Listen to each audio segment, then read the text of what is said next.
নমস্কার বন্ধুরা, কল্পনা হেসেলে আজকে আপনাদের আবারও স্বাগত। আশা করি সবাই খুব ভালো আছেন, সুস্থ আছেন। আজ দেখাবো পটলের ভর্তা। তার জন্য পটলগুলোকে কেটে এভাবে মিক্সিতে নিয়ে নিয়েছি। তারপরে দিয়েছি কাঁচা লঙ্কা আর দিয়েছি চিংড়ি মাছের মাথা। চিংড়ি মাছের মাথা আমরা ইউজ করি না, ফেলে দিই, কিন্তু এভাবে ভর্তার মধ্যে ব্যবহার করবেন, খুব ভালো খেতে হয়। ঠিক এইভাবে সমস্ত কিছু বেটে নিয়েছি। তারপর কড়াইতে রিফাইন অয়েল গরম করে তার মধ্যে কালো জিরে এবং কিছুটা রসুন বাটা আমি এখানে ভেজে নেব দিয়ে।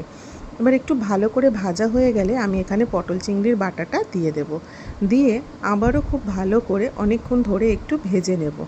তারপর দিয়ে দেব এর মধ্যে পরিমাণ মতন নুন এবং পরিমাণ মতন হলুদ, আর দিয়ে দেবো একটু গোলমরিচের গুঁড়ো।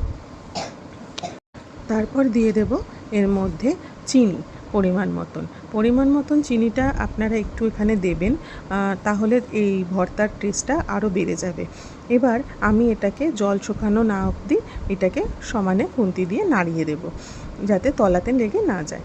যখন দেখবেন একদম গায়ে শুকনো হয়ে এসছে, জল শুকিয়ে, তখন এটা নামিয়ে নেবেন। এভাবে একবার বানিয়ে দেখবেন, খুব ভালো খেতে হয়। আপনারা গরম ভাতের সাথে এটা খাবেন, খুব ভালো টেস্ট হয়। আজকের মতন টাটা, বাই বাই।